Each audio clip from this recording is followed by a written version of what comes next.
blank. Oh, Tarina, Jesus. I don't know what's going on. It's like today is like, all right, Proverbs 18:16, I said.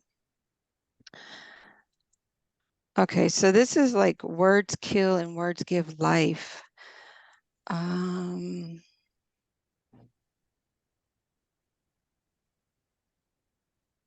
so I think this is just the context of like your mouth, I guess.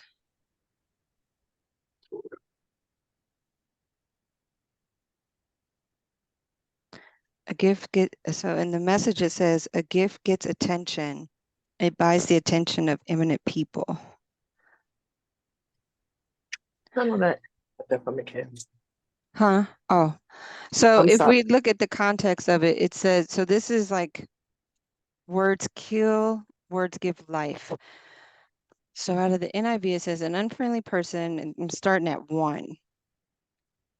An unfriendly person pursues selfish ends and against all sound judgment starts quarrels.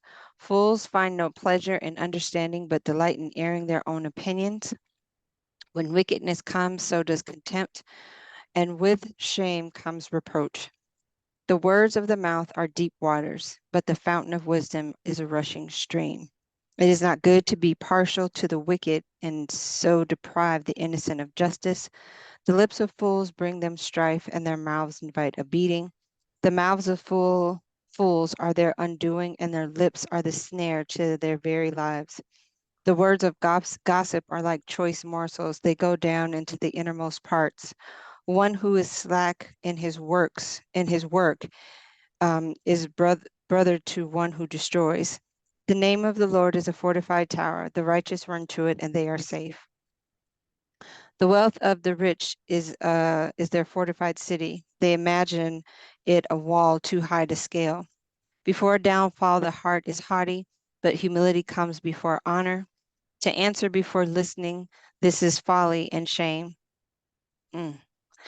The human spirit can endure the sickness, but can endure in sickness, but a crushed spirit, who can bear it? The heart of discerning acquires knowledge, for the ears of the wise seek it out. A gift opens the way and ushers the giver into the presence of great. In a lawsuit, the first to speak seems right until someone comes forward and cross-examines.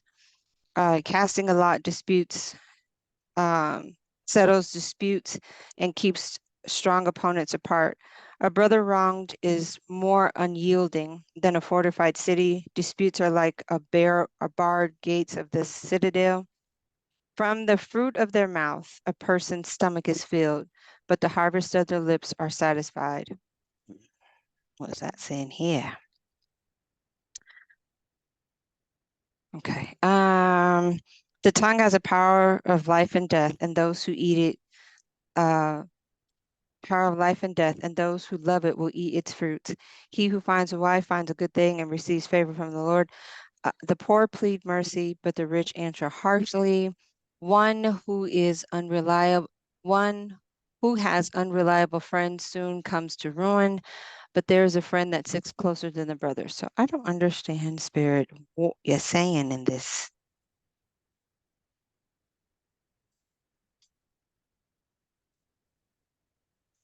Um, let's see, where am I at? 16. A gift gets attention. So what he told me was your gifts. So when you have a gift, your gift, so it says your gift gets attention. This is inside the Message Bible. It says a gift gets attention and it buys attention of eminent people. That's out of the Message Bible. Let's see. The Amplified says a man's gift given in love or courtesy makes room for him and brings him before great men. So your gifts, if you give your gifts out of love and courtesy, it'll make room for you and put you in front of good people. Man, I keep seeing that number.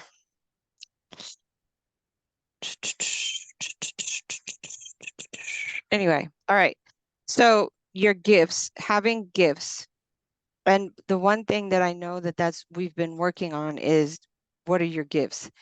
Giving a gift can open the doors and give access to important people. So your gifts, we all have a gift. Like some of us have a gift of doing hair. Some of us have a gift of, they say you have the gift of gab, meaning that it'll get you in front of places. And it's just not so much as how you say it, it's what you say, giving you the gift of gab.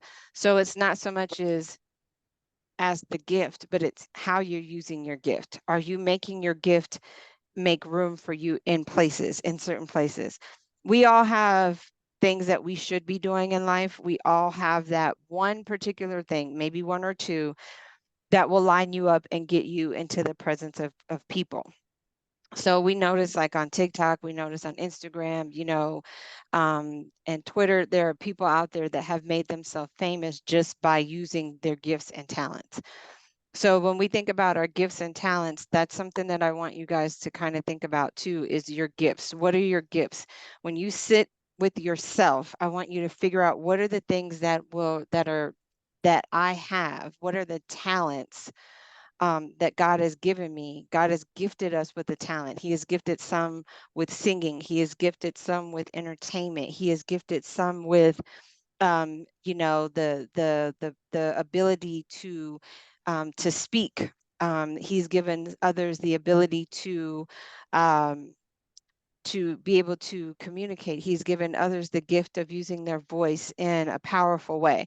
So when we think about our gifts, one of the things that I've learned about myself is, my gift is I can motivate you, and I can strengthen you, and I can empower you to do, something that you've normally wouldn't have thought to do. And I know that we've been together for almost 2 years now. And so in that, it's been a thing where a lot of us have come out of these um we've come out of these, just in the 2 years, we've come out of these holes. But what I find now within this 2 years is that we're sitting by the hole, and we're thinking, should I go back into the hole? Or it's like the children of Israel, is what the Spirit just gave me the analogy, is when he set them free, it's like they kept wandering around and they kept complaining about the place that they were in. And so they kept looking at Abraham and they were just like, Moses, and they kept saying, like, Moses, you set us free, you got us out of that, but now you're put us out here into this dry place, and we're going to suffer. And God is like, you're not going to suffer. You just have to pay attention to the leader that has brought you out, because that leader is paying attention to me. That means that you need to pay attention to that leader, because I'm giving that leader the instructions on how to get you out and how to get you to the promised land. But what they were doing, remember, they were, when God would tell them to take a portion, or he would tell them to, take more than enough, because he knew he was trying, what he was doing is that scripture that says, trust in the Lord with all thine heart, lean not to thine own understanding, in all thy ways acknowledge him, and he'll direct your path. That is exactly what he was doing in that time frame, is he was teaching them how to trust in him with all thine heart, no matter what it looked like. If I tell you to take a small portion of the manna, take a small portion. But they were so greedy and gluttonous, they were just like, well, we'll just take more because we don't know. And it was like, you're telling God, I don't trust you. I don't trust you with what you're telling me at this point. And so with our gifts, what we're doing is we're telling God, I don't trust you with the gift that I have. So I'm going to take this gift and I'm going to use it to the way I want to use it, or I'm not going to use it at all. And I will tell you, that's the worst mistake that you could ever make. So giving of yourself, giving your gift to another person, whether that means is, there are people who are good at hospitality. There are good people that are good at event planning. There are people that are good at all sorts of things. And so when we think about those people who are good at gifts, give their people, and I was watching some people yesterday, There are people who are good at organizing. There are people who are good at creating things, with their hands. That's why the Bible tells us in Proverbs 31:31, give her the fruits of her hand and let her works praise her in the gates. Your works and your gifts will make room for you, and people will praise you in the gates. They will be like, oh my gosh, she has a wonderful gift. But it's a matter of, are you putting that gift out there and allowing people to see that which you know how to do? If you are good at, communicating and giving or organizing or, creating things, doing hair, whatever it is that you're good at, why are you not giving a gift to the people? Because that gift will open up a door for you. We've seen it so many times where these girls are doing their makeup, and I've seen it where people are using their acting skills, and then there's people that are using and you think about Tabitha. Tabitha was just sitting and she's like, I'm gonna be a vegan, and she tasted a sandwich from, what was that place? I want to say it was Whole Foods or something like that. And here she is now, she's making millions and she's doing shows and things like that. So your gift will make room for you, but it's a matter of what is the gift? So with the new sessions that we have, we will be having homework, because I want you guys to get away from the hole. It's like we've gotten out of the hole within the 2 years, but now we're still sitting at the hole. Now we're like the children of Israel, where we're just sitting around and we're not utilizing the gifts that God has given us. And so we're just kind of sitting around and we're not maximizing the moments of ourselves and not utilizing our gifts. So when we think about, and I don't want to use Tara as an example and she's not here, but when we think about Tara, when we started, it was yummy. Remember when she was like, that's what I want to do, that's my thing. And so I kept asking her, like, what is stopping you from doing that thing? And she could never say what it was. She could never get to the root of what it was. And then when she started Yummy, it was a big success. And I will tell you, it still is. But she's not doing it, right?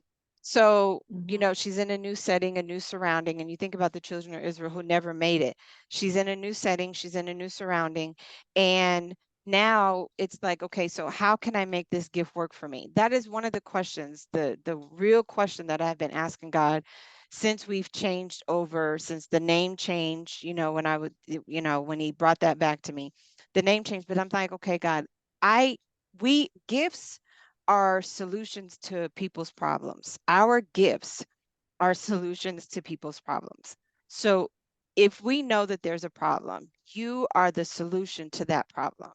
You could be the solution to helping a person navigate through event planning. You could be the person that can navigate a person through administrative work. You could be your gift could be, a thing that will help the solution to a person needing like meal prep, like with Tara, meal prep. You can meal prep for a person because that's a solution to a person's problem.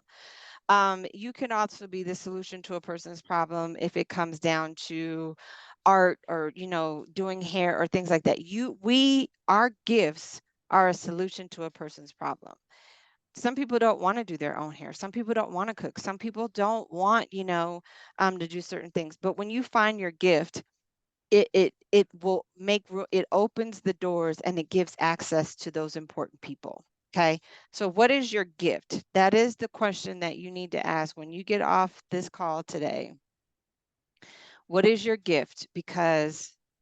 And the question I want to ask is, does your gift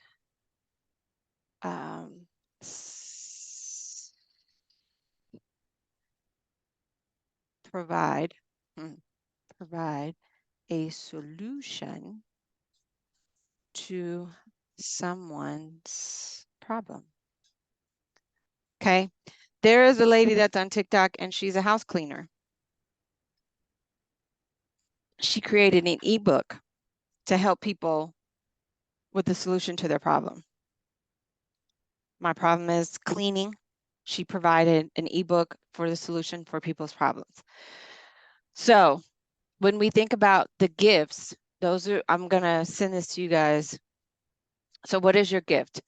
And does your gift provide a solution to someone's problem? If so, what? If so, what is the solution you provide? Okay. So it's a matter of putting yourself in front of those important people, because there is someone out there that needs what you have. I don't care what anybody says. We needed Amazon, Amazon came. Okay.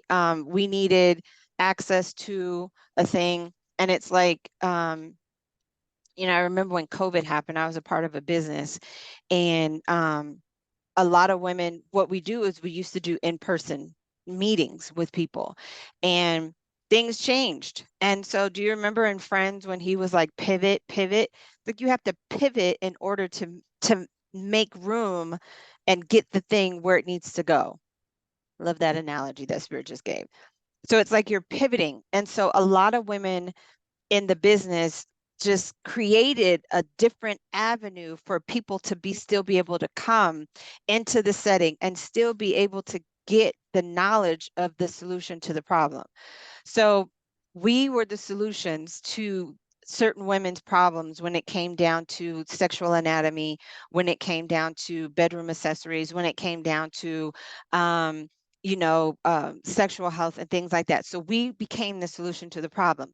And so when another woman gave, the training for the solution to the problem, what you would do is you would take that information and you'd say, okay, so that worked for you, but how can I make this work for me and the people that I'm dealing with?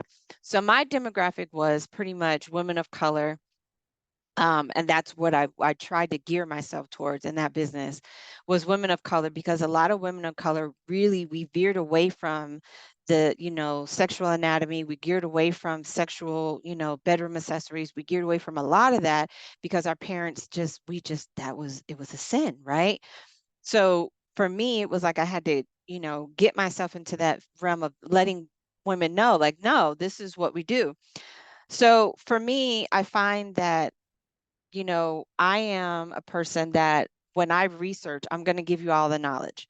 And then I'm going to give you that information. I'm going to tell you, hey, you know what? It is a wonderful thing if you do A, B, C, and D. Not everybody wants to do it, but here's the way you can do it. So just this weekend, we had back to school night for the kids. And of course, I'm a part of PTCO. And being a part of PTCO, we have to gather people we want to get people where we are. But how do I do that? And I just sat and while we were there, and I was like, I don't know how to do that. So for me, it's just being myself, being 100% authentically me when the people were coming to the table. And I was just like, this is what we're going to do, come to this, it's great. You'll be able to engage with other families. You'll be able to, get to know people in the community. You may never know what's going to happen. So it's better. It's for me, it's giving you the knowledge to say, hey, come this way, because this way you're going to gather a whole bunch of information. You're going to do this. And this is what Moses was trying to get the people to understand. If you come this way, I can get you to a better place. I can get you to, better knowledge, better understanding. But what they were doing was they fought Moses because they thought Moses doesn't even know what he's talking about. He's up there talking to somebody oh gosh. Okay, so yeah, I don't know what's going on. So it's telling me I have 10 minutes, which is 11 o'clock. But we'll come back, and then I'm going to do another meeting. I don't know what the hell is going on. So I think my service I hate this thing. I don't hate it. It's just, anyway, so we got 10 minutes. But anyway, I'll do this, and then I'm going to do another meeting, and then I'll do it somewhere else, because this is crazy to me. But making your gifts make room for you. When you allow your gifts to make room for you, your gifts are the things that's going to put you into the presence of other people. So this context and this whole part of the scripture is basically in the Message Bible. It's telling you that your words are going to either they're going to kill or they're going to give life. So that's why that scripture says death and life are in the power of the tongue. You can make someone's life alive or you can kill it. It's up to you. And you can do the same for yourself. All right. So making your gifts. One of the questions that I want to ask is, what is the gift? What is your gift? And does your gift provide a solution to someone's problem? If so, what is the solution? And then how are you going to start giving the gift? Okay. Because we have to get you away from this hole. We are in this hole and we have to get away from the hole. We have to get away from this mindset that we are always going to be at a certain place. Gail, were you going to say something? No, I bumped it. Sorry. No, you're good. I was just wondering. So it's a matter of, the gift making room for you. You make the room for this gift. And you have to put yourself out there and figure, how am I going to start giving the thing that I was born with to give? The thing that me and God sat down and we said, okay, this is what you're going to do when you get to earth. This is your gift. You're going to either be a healer, you're going to be a motivator, whatever it is. You're going to be a person that can create a thing with your hands, because everybody needs that. We were at this picnic last week, and this guy made this peach cobbler, and it was so amazing. And we were just like, you should do that for the holidays. And we were like, yeah, because you can make a whole platter, and it could be like $30, for whatever. And so the guy was like, yeah, we thought about that. So I was like, well, you should do it because it's amazing, and just to be able to have that gift, because there were so many people there and you're giving out small little cups, small little portions. And the solution to the problem is, some people don't know how to make peach cobbler, but you do, and you do it in such a fantastic way. So let that gift make room for you in the presence of people, prominent people. And that way that gift to be utilized in the capacity where I don't have to worry about my Thanksgiving meal or my Christmas, dessert, because this person is providing that thing for me. So think about your gifts. Think about, how can that thing make room for another person? And is it going to be a thing that's going to be a quantified gift that's going to provide a solution to another person's problem? When we think about Moses, Moses was like, he didn't realize he had a gift. And it's, the thing is, God put the gift in his hand. If we think about the rod, that was what was in Moses's hand. And remember, when they got to the end of a thing, they got to right to the end, and Pharaoh's army is coming behind him. And Moses was like, God, what do I do? And he said, Moses, what is in your hand? And Moses is like, he's thinking, I just got this stick. God, what are you talking about? He said, stretch out the rod, and things begin to happen. So it's like, what's in your hand? When you stretch out your hand and you start giving and you start believing, things are going to start happening for you. It's like God is going to make this way. He's going to open up the Red Sea and he's going to part it so that you can go walk across it. And the thing that's trying to attack you or keep you from doing a certain thing, it's got to die. But you just have to have, the belief. So it's like the woman, when we talked about last week, the woman with the issue of blood, she said within herself, if I can just touch a part of God, the Jesus, if I could just touch the hem of him, just even a little portion, I'll be made whole. A hem is just like the bottom of it, the bottom, just like the bare minimum of him. If you can touch a part of the word, I know that my gifts are going to make room for me. If I can just touch a part of him, I know that I'll be made whole. If I can touch a part of the word, I know that I'll be financially successful. If I touch a part of this word, I know that my mind is going to shift. If I can just touch a part of this word, I know that my situation is going to change. I know that if I touch a part of this word, I know that, my relationships are going to change. The dynamic of my whole life is going to change. I know that if I touch a part of this word, that my gifts are going to start opening up for me and I'm going to start coming into success. If I touch just a part of a thing, that means that I'm going to, I'm going to be successfully okay. So when you're thinking about those things, it's like, that's what God is telling you. If you just touch a part of the word, get into the word is the thing. It's going to either bring you life or it's going to kill you, but you have to be able to speak life, because that's what it says in the scripture too. It says death and life are in the power of the tongue. Words kill life. Words kill, words give life. They're either poison or fruits. You choose. You make the choice on what your words are going to do for you. They can either kill you or they can either bring life to you. They can either kill a situation, and that's what you want it to do. You want to be able to kind of navigate through the thing to say, remember when Jesus went and he saw the fig tree? That's got to die. It's that'll never bear any more fruit again, because at that time it was producing like it was going to do something, but it didn't do anything. So it's like you have to be aware and be cognitive of the thing that you're looking at and saying, this thing needs to die, but this needs to live. Okay, it's like they said, words kill and words give life. They're either poison or they're fruit, but you have to choose, because it gets into the innermost parts. That's what it said in this scripture, in this text. It says it gets into the innermost parts of you. And so it's like, where's that scripture? Oh gosh. Okay, it says listening to gossip is like eating cheap candy. You don't really want junk like that in your belly. You don't want that stuff within you, especially when you're thinking about how you speak to yourself. Um, a healthy spirit conquers adversity, but what can you do when your spirit is crushed?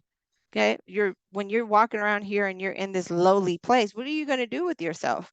Then it goes down to wise men and wise women are always learning, always listening with fresh insights. You're always ever learning. It's giving you the yin and the yang in the scripture, in Proverbs 18. It's giving you could do this or you can do that. There's a song, what was that song? I can't remember what it's called. You can get with this or you can get with that. You can get with this or you can get it. It's a song actually. So we got a minute and 58 seconds. I'm going to have to try to find something else and then I'll send it in the text message, because this is asinine and I'm tired of them.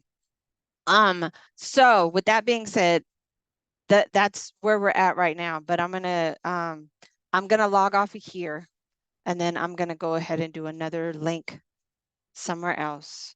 And then I'll tell you where we're going to meet. Okay. So I'll see y'all in a minute. All right. Okay. All right.